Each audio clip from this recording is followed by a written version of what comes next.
नमस्कार शेतकरी बांधवांनो. आजचा विषय जरा वेगळा आहे. खत, पाणी किंवा फवारणी यावर नाही. आज आपण बोलणार आहोत त्या गोष्टीवर जी मेहनतीपेक्षाही जास्त महत्त्वाची आहे. ती म्हणजे सिस्टम.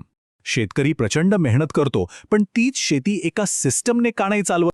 हा प्रश्न आपल्या सगळ्यांनाच पडतो नाही का, की शेतीत मेहनत तर सगळेच करतात, मग नफा फक्त काहींनाच का होतो?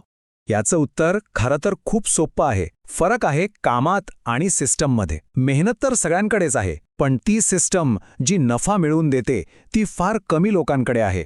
आणि आज मी तुम्हाला फक्त समस्या नाही सांगणार, तर तीच सिस्टम देणार आहे.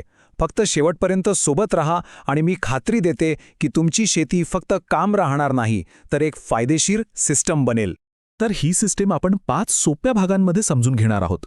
आपण सुरुवात करू जमिनीपासून, मग वेळ आणि कामाचं नियोजन, त्यानंतर पैसा, मग जोखीम आणि शेवटी हे सगळं प्रत्यक्षात कसं आणायचं. ठीक आहे, चला तर मग सुरुवात करूया आपल्या पहिल्या आणि सगळ्यात महत्त्वाच्या भागापासून. जमीन आणि पीक सिस्टीम हा आपल्या शेतीचा पाया आहे, तो पक्का करूया. सर्वात पहिलं काम, आपल्या जमिनीला एका सिस्टममध्ये आणायचं. काय करायचं? आजच एक कागद घ्या आणि आपल्या जमिनीची कायमची 3 भागात विभागणी करा. पहिला सगळ्यात मोठा भाग म्हणजे साधारण 60% जमीन ही फक्त आणि फक्त मुख्य उत्पन्नासाठी. दुसरा भाग म्हणजे 25%, हा असेल आपला सपोर्ट सिस्टम, म्हणजे असं काहीतरी जे वाईट काळात आपल्याला आधार देईल. आणि उरलेली 15% जमीन ही ठेवा नवीन प्रयोगांसाठी किंवा सेफ्टीसाठी. आणि एक गोष्ट लक्षात ठेवा, ही विभागणी दरवर्षी बदलायची नाही. एकदा ठरवलं की ठरवलं. आता बोलूया पिकांबद्दल. बघा, पीक निवडणं म्हणजे काही जुगार नाहीये. ती एक विचारपूर्वक केलेली रचना आहे, एक सिस्टम आहे. आपल्या शेतात 2 प्रकारची पिकं हवीत. पहिलं कमाईचं पीक, जे चांगल्या वर्षात भरपूर फायदा देईल. आणि दुसरं तब धरणारं पीक, जे वाईट वर्षात आपल्याला तारून नेईल, आधार देईल.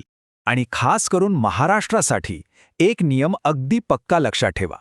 जर आपल्याकडे पाण्याची 100% खात्री नसेल, तर आपली संपूर्ण शेती कधीही चुकूनही एकाच पिकाच्या भरोशावर ठेवू नका. तर बघा, आपली पहिल्या भागाची चेकलिस्ट तयार आहे. आपण कागदावर जमिनीची विभागणी केली, तिचे 3 भाग कायमचे ठरवले, मुख्य आणि सपोर्ट पीक कोणतं तेही ठरवलं, आणि सगळ्यात महत्त्वाचं, एकाच पिकावर अवलंबून राहायचं नाही हे पक्क केलं. म्हणजे काय, तर आपल्या शेतीचा पाया आता मजबूत झालाय. चला आता पुढच्या सिस्टीमकडे वळूया.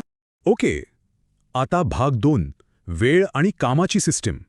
शेतीतला सगळा गोंधळ संपवून आता कंट्रोल आपल्या हातात घेऊया. एक वाक्य कायम डोक्यात ठेवा. शेती ही भावनांवर नाही तर तारखांवर चालते. मग या तारखा पाळायच्या कशा?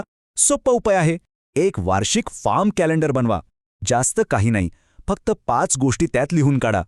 आपलं काम नक्की कधी सुरू होणार, कधी संपणार, सगळ्यात जास्त खर्चाचा महिना कोणता, कोणत्या काळात आपल्याला जास्त मजुरांची गरज लागेल, आणि आपल्याला मोकळा वेळ कधी मिळणार. एकदा हे लिहून काढलं की बघूया, करूया नंतर हे शब्द आपोआप बंद होतात. आता कामाची पद्धत विचार करा. तेच काम प्रत्येकजण वेगवेगळ्या पद्धतीने करत असेल तर किती गोंधळ उडेल. म्हणून जी कामं सारखी करावी लागतात त्यांच्यासाठी एकच स्टँडर्ड पद्धत ठरवून टाका. लागवड तर त्याची एकच पद्धत, कापणी तिची पण एकच पद्धत, साफसफाईची सुद्धा एकच पद्धत. फायदा काय? फायदा हा की उद्या आपण तिथे असो व नसो, किंवा कोणी नवीन माणूस कामावर आला तरी कामाचा दर्जा तोच राहतो. तुमची शेती व्यक्तीवर अवलंबून राहत नाही, ती सिस्टमवर चालते. वा, आपली दुसरी चेकलिस्ट पण पूर्ण झाली. आपल्याकडे आता कामाचं कॅलेंडर आहे, खर्चाचे महिने कोणते हे आपल्याला माहिती आहे, चालढकल करायची नाही हे आपण ठरवलंय, आणि महत्त्वाच्या कामांसाठी एक ठरलेली पद्धत आहे. म्हणजे आता गोंधळ संपला आणि नियंत्रण सुरू झालं. चला आता तिसऱ्या भागाकडे जाऊया. उत्पन्न आणि खर्चाची सिस्टीम. आता आपल्या शेतीचा जो कॅश फ्लो आहे, म्हणजे पैशाचा प्रवाह, त्यावर मास्टरी मिळवूया. शेतीतली एक मोठी अडचण माहितीये काय आहे? उत्पन्न येतं 6 महिन्यांनी किंवा वर्षाने एकदा, पण खर्चाची गाडी मात्र दर महिन्याला दारात उभी असते.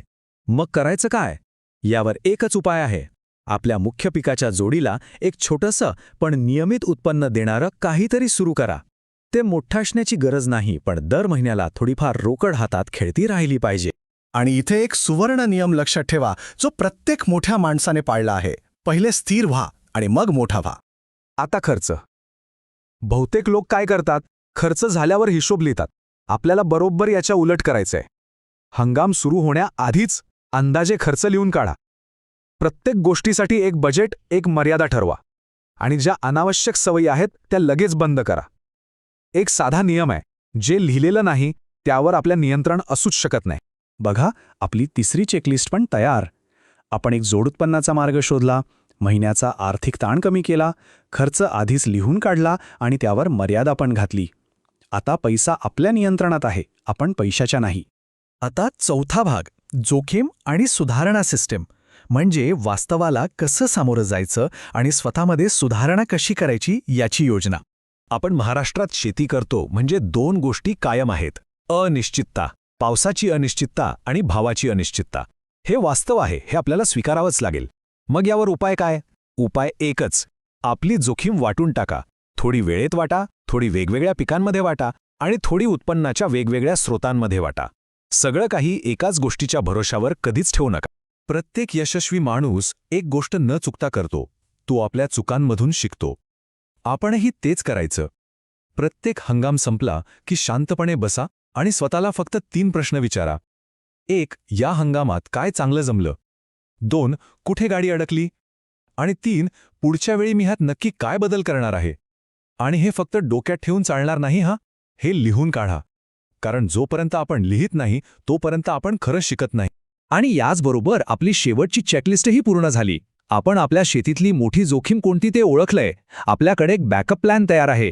आपण त्या 3 प्रश्नांनी आढावा घ्यायची सवय लावली आहे आणि पुढच्या हंगामासाठी काय बदल करायचे हेही आपण ठरवलंय. अभिनंदन, तुमची संपूर्ण सिस्टम आता तयार आहे. तर मग आता येतोय शेवटचा आणि सगळ्यात महत्त्वाचा भाग, आपलं पुढचं पाऊल. ही जी सिस्टीम आपण तयार केली आहे ती आता आपल्या कुटुंबासाठी कामाला लावूया. शेवटी एकच गोष्ट कायम लक्षात ठेवा. मेहनत करून कदाचित जमीन वाढेल, पण आपलं कुटुंब चालवण्यासाठी, त्याला सुरक्षित ठेवण्यासाठी एक चांगली सिस्टमच लागते.